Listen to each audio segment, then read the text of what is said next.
Hey guys, welcome to Daily Screen. Yap, kita baru saja pulang dari bioskop, baru selesai menyaksikan film horor terbaru Indonesia, judulnya adalah Mantra Surugana.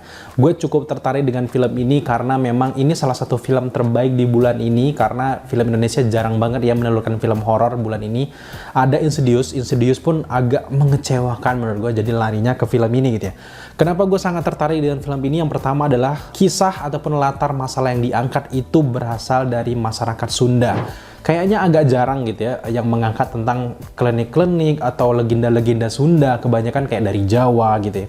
Jadi ini kesempatan yang bagus, khususnya juga untuk kalian orang Sunda gitu. Meskipun bukan orang Sunda pun setelah nonton film ini menurut gua cocok-cocok aja gitu ya.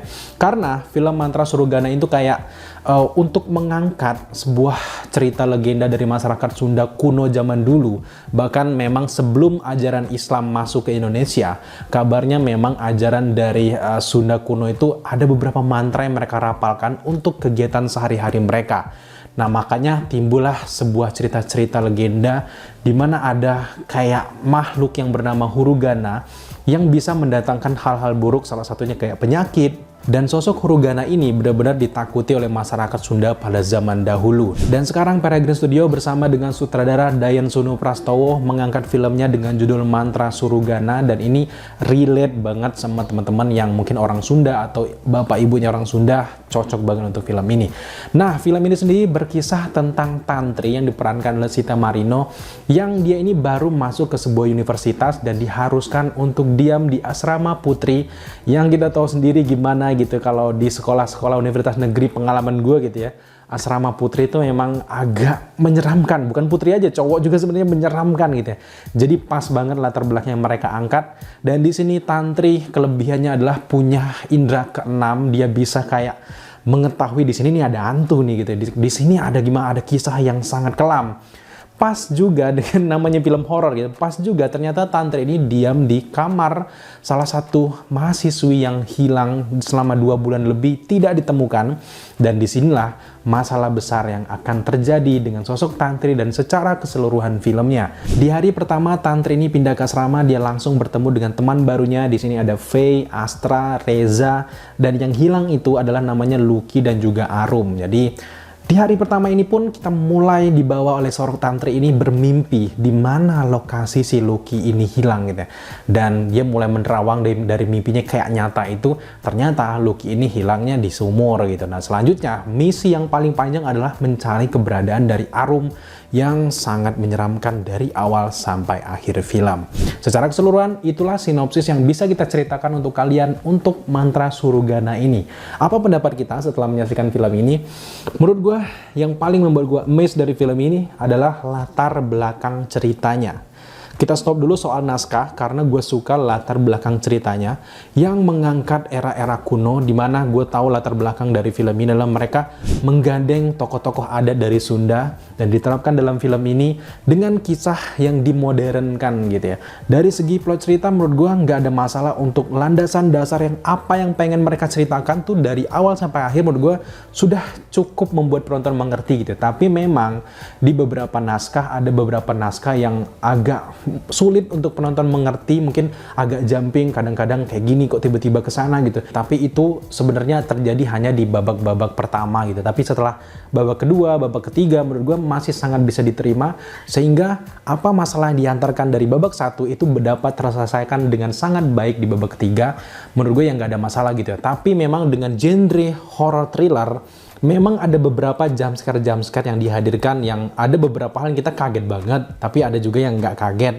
Tapi percayalah bahwa film ini memang mengusung konsep horror thriller, di mana ada istilah kalau manusia itu sebenarnya lebih seram dari hantu itu sendiri. Nah, itu terjadi di film ini. Kalian jangan terlalu berharap bahwa hantunya harus seram kayak gini, tapi ini lebih mengikuti alur ceritanya, di mana sebenarnya manusia yang ada di dalam film ini itu lebih mengerikan daripada hantunya sendiri. Karena memang apa yang diantarkan di film ini ada masalah di atas masalah, karena masalah utama itu adalah pencarian Lucky, Arum, bagaimana tantri ini punya indera keenam, tiba-tiba dia masuk ke dimensi lain, boom, dia tahu bagaimana kejadian-kejadian sebelum itu terjadi atau sesudah itu terjadi, hilangnya di mana. Dan setelah itu ada juga masalah lain. Setelah si Tantri ini pergi ke rumah Arum, dia akan melihat ada rahasia yang sangat besar dari Arum yang ternyata sedang main-main juga punya perjanjian dengan iblis yang ada di film ini. Dia punya buku mantra Surugana ini, dan akhirnya temannya si Arum dan juga Tantri ini juga punya motif terselubung pengen balas dendam atas pelecehan seksual yang dia alami. Jadi ada masalah di atas masalah, sehingga untuk masalah di film ini menurut gue kaya. Bahkan di akhir film menurut gue ada beberapa hal yang untuk merangsang penonton bahwa ini bakal ada film yang kedua lagi gitu ya. Ngomongin soal Sunda kuno, di sini gue sangat suka bahwa pengantaran cerita Sunda kuno ini udah kuat banget buat temen-temen yang orang Sunda asli. Kayaknya relatable banget film ini, believable juga.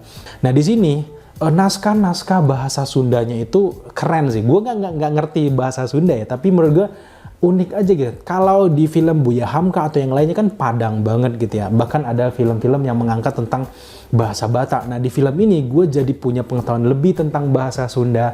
Penonton-penonton yang awam mungkin yang sekali nonton aja, yang nggak terlalu fokus, ada beberapa hal yang mereka kurang mengerti karena naskahnya yang tiba-tiba nggak dijelaskan ini latarnya kapan sih gitu. Nggak tiba-tiba, kalau perasaan kita kayak kok langsung kok kayak gitu ya. Setidaknya dikasih kayak 2 tahun kemudian, 2 hari kemudian, 2 bulan kemudian. Mungkin itu saja yang kurang, tapi memang tidak adil kalau sebuah film tidak digabungkan dengan elemen-elemen lain kayak sinematografi. Ini adalah elemen yang paling gue suka dari film ini, adalah tone warna yang kecoklatan yang kayak bener-bener kelihatan pro banget gitu ya. Kabarnya film ini menelan biaya sekitar 3 miliar dan juga kerjasama dengan Kemenparekraf gitu, dan banyak sekali kerjasama. Gue suka banget bagaimana teknis sinematografi dari film ini, bagaimana cara sutradara juga tim mengambil landscape kampus yang serem ini gitu ya, bagaimana kayak pohon-pohonan, dedaunan, itu gue suka. Kemudian CGI-nya keren banget. Sekarang kita ngomongin soal hantunya. Kayaknya sosok hantu di film ini salah satu yang terbaik yang ada di film-film horor Indonesia. Kalau di film horor lain mungkin mengambil kayak film kuntilanak, kayak gitu, kayak penari jaipong, itu kan nggak yang terlalu butuh effort besar.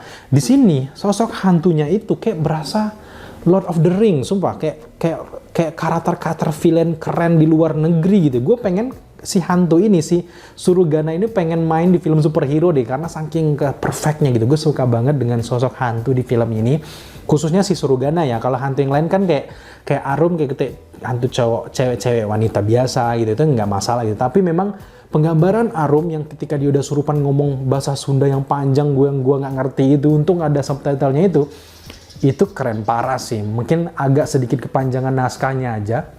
Tapi dari segi visual, dari segi makeup artisnya, gila di sini itu keren banget gitu ya. Ada chemistry antar karakter menurut gue di sini, si Tamarino dan teman-teman sudah cukup believable untuk dari ceritanya. Kemudian ada scoring dari Sarah Fajira dan teman-teman. Itu menurut gue scoring dan juga sinematografi di film ini adalah poin yang paling keren yang dihadirkan. Dan untuk landasan cerita tidak ada masalah. Secara paket lengkap, menurut gue film ini memang masih sangat layak untuk kalian tonton. Apalagi film ini membawa tentang kayak kekayaan budaya Indonesia yang wajib banget buat kalian coba tonton gitu ya. Kemudian kehadiran dari artis-artis besar sebagai cameo di film ini juga cukup mendukung film ini dengan sangat baik. Plot twist yang dihadirkan menurut gue sangat menantang untuk film ini, dan gue penasaran pengen melihat film kedua dari Mantra Surugana ini guys. Secara keseluruhan gue cukup puas dengan film ini sebagai sebuah film horor. Memang butuh penyempurnaan dari sana dari sini, tapi sebagai film horor thriller gue menikmati bagaimana sayap menyayatnya gitu ya, bagaimana sisi-sisi horornya, bagaimana pesan yang harus kita ambil di film ini itu banyak banget. So dari review kita memberikan skor untuk film Mantra Surugana ini di angka 75 dari 10. Kalau kalian belum nonton silahkan buktikan dulu. Kalau kalian setuju dengan apa yang kita katakan silahkan komen di bawah, atau kalian tidak setuju silahkan juga komen di bawah guys. Thank you teman-teman sudah menyaksikan review kita kali ini. Nantikan terus review dan juga rekomendasi kita untuk film-film bioskop lainnya hanya di channel ini. Kalau kalian suka dengan konten seperti ini, jangan lupa dukung kita dengan cara subscribe, like, komen, dan share. Serta jangan lupa juga untuk nyalakan notifikasi agar kalian mengetahui apabila kita mengupload video setiap harinya. Thank you guys.